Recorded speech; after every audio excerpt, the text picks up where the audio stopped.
Man, people really hated that video. Fuck it, let's do it again.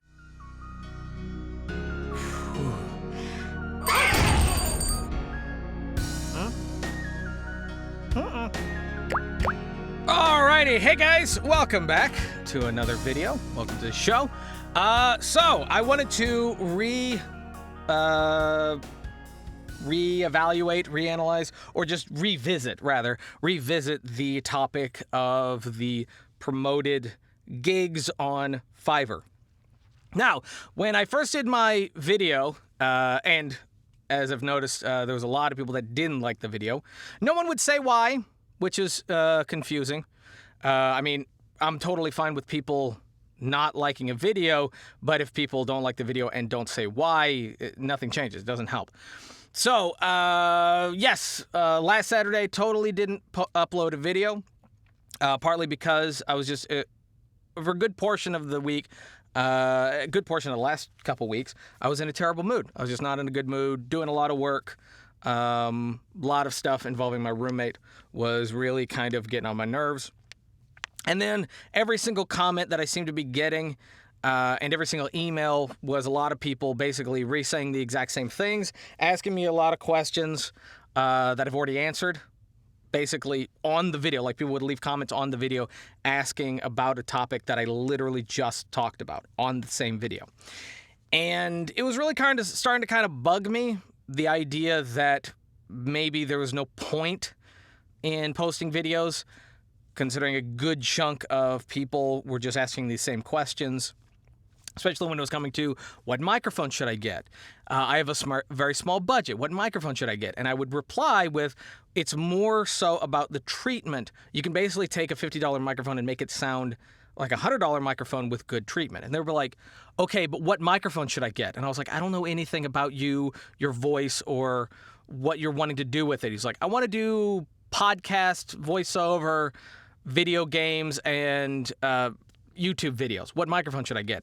And after a while, I'm just going to stop answering those, because it doesn't seem like a lot of people are, even getting it. Even like, and it's totally fine if someone's new and they have questions. That's fine. I'm totally fine with people asking questions, even asking questions that other people have already asked. But if you ask a question and then I give my answer and try to help, and your follow-up question basically is ignoring the previous questions, or you're annoyed by the advice that I give, and you're at a position of zero experience, why did you even approach me in the first place? I'm taking my time out to try to help you. Why be antagonistic the whole time? So that was really starting to bug me. And I had plans on revisiting this topic last week, and I was going to be uploading a video, and I had written some notes. But again, I was not in a great mood, and just to make sure that I wasn't writing, notes or recording a video that would have been a little bit more heated due to my situation at the time, I wanted to go ahead and pump the brakes, walk away from it, and then come back when I was in a better mood and reevaluate the notes, make sure that I was being fair and not taking it out basically on the video and on the topic. It's happened a couple times. Sometimes I just vent, and then that was not one of the videos that I needed to vent. Now, when I did the previous video talking about the promoted gigs, I hadn't even gotten a chance to really use it. And that's what the entire video was me stating fears and concerns that I had as someone who offers service on Fiverr, hoping that this promoted gigs thing would not ruin any of the currently standing benefits of Fiverr. That was my whole point. And some people really, really wanted, especially people that were getting into Fiverr and wanted an advantage, were hoping that the promoted gigs thing would give them an advantage, that they'd be able to put a whole bunch of money into the promoted gigs and be able to supersede anyone who's already successful on Fiverr. That is absolutely not what and how the promoted gigs is structured, how to use it, how it works, nothing like that. Because number one, these are a couple things that I've learned after having used it for a couple months. And now that I've used it for a couple months and I can actually see any difference that it's made in my platform, my services, my business. And so now I can evaluate it a little bit more fairly. There are a few things that I've learned that kind of address the issues and the concerns that I had from the previous video, now that I've actually used it for a while. Because there was a lot of things that I was afraid would happen that could still be true, but don't really seem like that's the direction that this is heading. Now, first thing out of the bat, I would like to say is that the promoted gigs is not offered to everyone. I still don't know exactly who is given that opportunity, how they evaluate who gets it and why. If it's just for top-rated sellers, if it's just for, the top 2 positions, what have you. I have no idea. But I can say this, that even though I've been given I have top-rated seller, and I also have the promoted gigs tab and can use the promoted gigs, not all of my gigs are available as promotional. I can't promote all of them. And a lot of the ones that I don't really do all that much anymore, and a lot of the ones that I don't really care for all that much and don't promote or wouldn't promote, those are available. Like, for example, my George W. Bush. I started doing George W. Bush back when he was in office. And that was one of the first impressions I offered on Fiverr. I don't really do it all that much anymore. It's still available. It's still up. Some people like it every now and then. It's just a fun little thing that I do. If people want voicemails or greetings or messages, send in George W. Bush's voice. He's just a friendly, lovable country. I mean, come on. Like, how do you not have a good day when you listen to this guy just, flub-a-dub over words? People still like that. But for some reason, even though I get 5 orders for George W. Bush in a year, it seems now, that's one of the ones that's promotable or available for promotion or promoting, whatever the term is, as well as my Bane.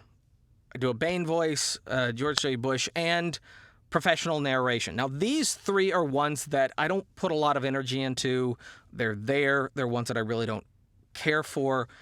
I've done a lot of work with the professional narration one, but due to the fact that narration and ebooks and radio and commercials kind of stuff isn't really what I do, I don't have no interest to promote it, but it's available for promoting, as well as the Bane and the George W. Bush, which are really, really old. These 3 are some of the first ones that I put on there, and they're really old. So what I'm thinking, now I do have others. There is the Christopher Walken one. I'm looking at it now. There is professional character voiceover. There is cartoon, and there is the Donald Trump. So those ones are available. The ones that are not, which are kind of the ones that I'm getting the most work in, one of the ones I'm getting the most work in is video game. That's one that I've been getting, like, every single week. I'm getting at least like 5-6 video game projects.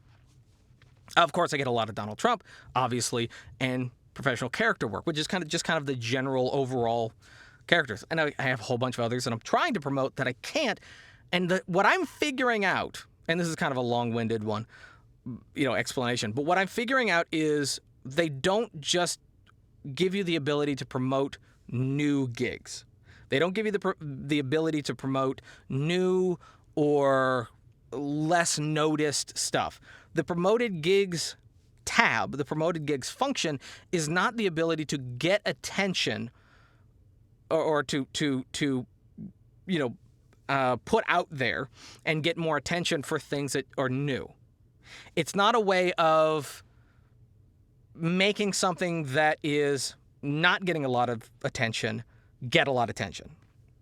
What Fiverr is actually trying to do is, what it seems, is have a way of letting you cut through other similar gigs out there that other people are offering on ones that you are that are popular, that are well reviewed, that have a good track record, because Fiverr doesn't want to have the promoted tab, the promoted section, which was another thing that I learned, is that it wasn't just going to be that all of a sudden when you go to the search engine that there was going to be, all of them were just going to be the promoted sections, promoted tabs. But it seems like there's just going to be a section for promoted gigs or featured or whatever. So the promoted function is going to go to a specific spot that's different from searching and scrolling through all the gigs. So it is going to be separate. So that is a plus. That is good. But they don't want to feature in that tab, the promoted tab, ones that there's less of a guarantee that it's going to be a good service.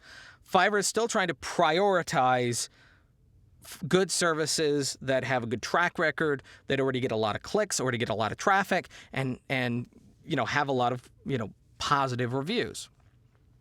And all the ones that they've allowed me to promote are ones that are 5-star, that are 4.8 star to 5-star. Those are the ones that they've allowed me to put out there. And every single one of these basically has hundreds to thousands of orders in the past. And they have a good track record. They're old. They're some of my first ones. They're multiple years old. And they have a good track record. They've gotten tons of reviews, tons of traffic. They're the kinds of things that people are most likely to click on, all this kind of stuff. So the ones that are my best are the ones that are allowing me to promote. So it's a way of someone who's already making money, someone that can already promise Fiverr, I will be making money for you every week. I already do that. I already make money off these gigs. They're allowing me the ability to try to get more attention. So it's not a way of getting attention, which was one of my original fears. It's a way of getting more attention for these things. Because they're like, hey, you're already doing a good job. These are already, selling well. People seem to like them. Do you want us to put a billboard for you? We'll put it on the billboard. This is how much it's going to cost. Basically, that's kind of the general idea. And so based on that, it does seem a little bit better and better structured than what I was fearing based on the available information at that time. It's not necessarily that I was wrong. I didn't say that this is going to be terrible. I had no idea. There was no way that I could know. And even the emails that I sent to Fiverr, or messages that I sent to Fiverr and they responded with, were all very, very vague. So I had nothing to go on. Do I think that it's positive or a negative? Again, I don't really think it can be judged like that. I don't think there's really any way that you can say this is a good thing or this is a bad thing. It really all depends on who's using it and how it's being used. Now, here's what I can say for sure. The amount of attention that I've gotten for how much I've spent and how many orders I've gotten. Okay? This is probably the information that's most relevant. So, I've probably spent... So the daily limit that I've been going with is about $2. $2 on average, and basically what it is they charge you in like one lump sum kind of thing. When your balance is empty, they charge you, and then that amount, goes towards the daily limit, daily allowance for the ads. And right now I only have 4 of my ads advertised. Obviously, I'm not doing the George W. Bush, the Bane, or the narration, but I am doing the Christopher Walken, the professional character, the Donald Trump, and the cartoon. And so basically it's an even split amongst those as far as like how much I'm spending. And I'm not spending, I'm spending like 50 cents per individual one. And I've been doing that for I think I've had this for about 2.5 months-ish, give or take. And I know that because they give you the ability to look at the statistics only as far as 9 days back, the past 9 days, which that's something that I don't like. I actually do want this to to get to a point where I can evaluate how successful this has been across an entire year, because the year fluctuates, it goes up and down. And I want to know, are there going to be consistent months where there's just not a lot of traffic, where the promoted gigs doesn't work all that much for me? And if that's so, then I'll just not spend the money. Like, what's the point? That's what I would like to know. So I'd like at some point for Fiverr to extend this to at least a year, the entire year. I would like it to be just like it is on my analytics and my earnings, where I can actually look at it, going back in previous years. But if I could at least look at an entire year's worth, I can more accurately assess what my upcoming month should be as far as spending. Because even if you are promoting, if there's a particular month where a lot of companies aren't doing business for whatever reason, like right when the quarantine hit, a lot of companies they had to reevaluate everything. They stopped hiring freelance artists, and they had to situate their everyone that worked for the company at home. They had to work out a good system. So there was just not a lot of work for the first couple months. And then after that, things started to pick back up. But those are the kind of things that I need to be able to evaluate. So, having said that, for the past 90 days, looking at the past 90 days, which is pretty much the entirety of my having operated this, and that's at $2 a day, $2 daily limit, and that's 50 cents on each one on four ads, four of my best, and the impressions. And I'm assuming that these, because it's different than clicks, because the clicks have been about 100 per gig, which is not that great for the past 90 days. And the impressions is 1,172. So they're not doing that well. And the overall total is 253 clicks. So that's how much traffic I've been getting. The impressions, I'm assuming, is how many times people have been seeing it, how many times people have seen my ads, and then obviously the clicks is how many times someone has clicked on and gone into the gig itself. And I've spent $81.58 so far on all these four ads, on an average of 50 cents bids a day. And the total spent is $81.58. And I've only brought in $385 from these gigs. It means direct income from these promoted gigs, from what people have actually seen and clicked on and came in, is $385. Now, most of that has been on just one of these orders, which is my character voiceover, very general character voiceover. That's been the majority of it. So, based on that, due to the fact that I've spent almost 100 and the revenue has been almost 400, basically it seems, and again, this has just been a little over 2 months, about 2.5 months, that the amount of profit to ad spend is 1 to 4. For every $100 I spend, I get about 400 in, which only 300 of that is actual profit. So it's hard to say, because again, I haven't done this for a whole year, and I won't, even if I get up to a whole year, I won't be able to evaluate a whole year. It's hard to say on the long run, how much will this benefit me? Now, I will say that in that amount of time, I've probably did on Fiverr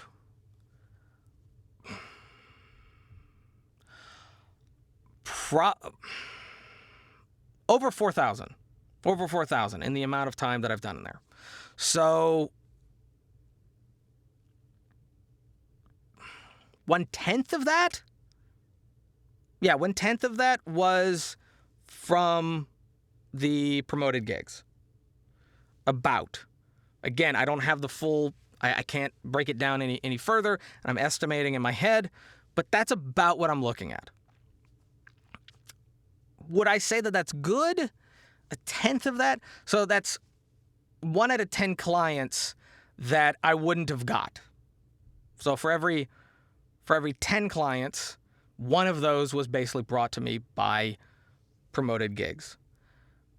And I spent basically $100 to get that 1 out of 10 to make a purchase.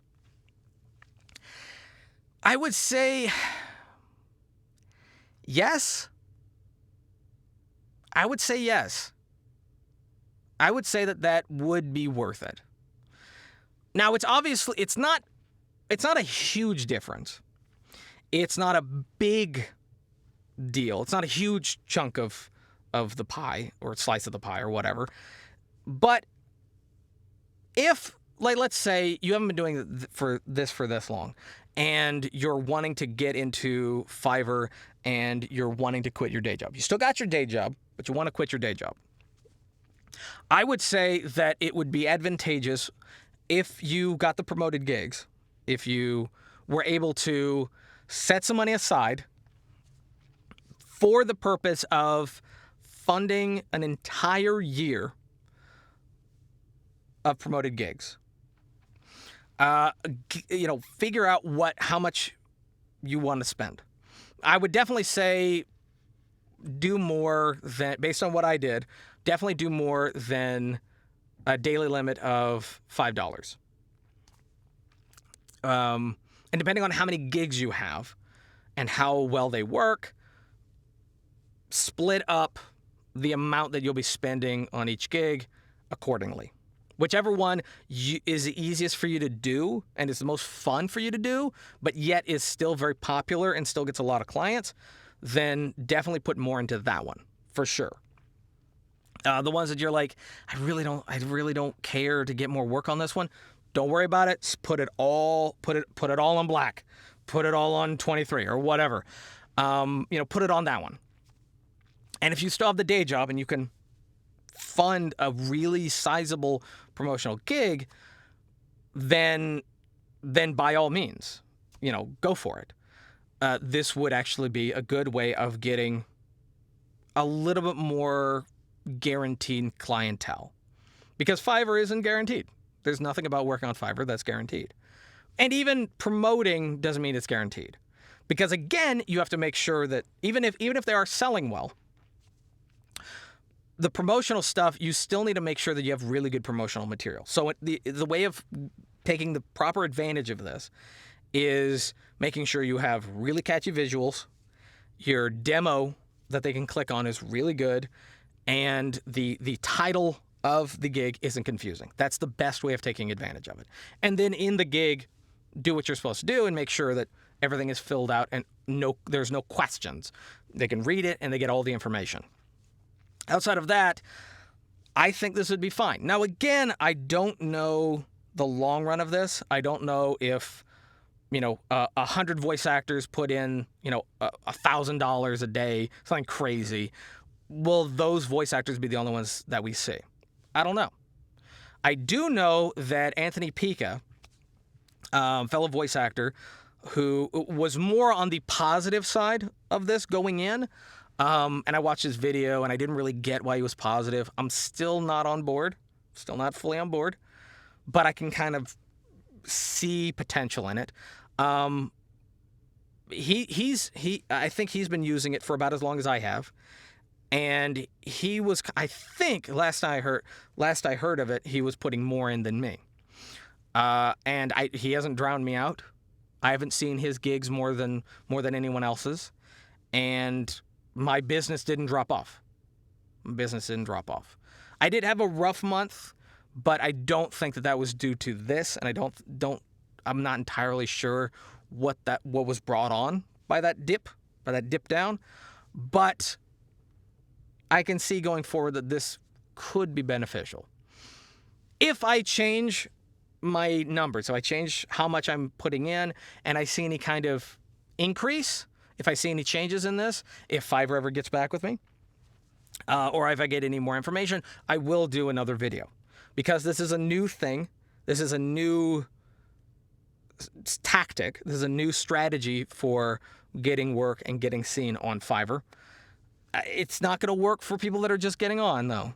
Remember that. It's not going to work for someone who's just gotten on there. From what I've seen, they really only give you the ability to promote gigs that are already getting attention, that are already getting sales, and already have really good reviews. So if you're just starting on Fiverr, this is probably not going to help you. It doesn't mean that because this exists, it's going to hurt you. It just means that this isn't going to be like, oh, I can get on Fiverr and I can all of a sudden become, top-rated seller in a month. It's not going to happen. It's not going to happen. Not with this, at least. Not like that. Also, that wouldn't happen in a month anyway. They would just move you to whatever the next rating is. Second level, I think, and then first level, and then top-rated. So it wouldn't happen anyway. But anyway, that's going to be it. That's really all I got to say, is now that I've kind of reviewed this, I'm leaning a little bit more positive, but being that I'm a realist and I don't want to give anyone false hope, false information, I don't want to, give you any ideas of expectations that aren't realistic. So it's just a tool. It just depends on how you use it. It can be positive. It can be negative. I don't know how it is on the platform and how it's going to affect everybody, but I don't know. We'll see. Anyway, thank you guys for watching. If you liked the video, give it a thumbs up. If you didn't, give it a thumbs down. But you have to say why. If you give it a thumbs down and you don't say why, it doesn't count. And it just goes against you. If you guys have any questions, leave those down in the comment section below. Like to see any other videos, leave those down in the comment section below. My email for coaching or any personalized questions down below. And until next time, peace.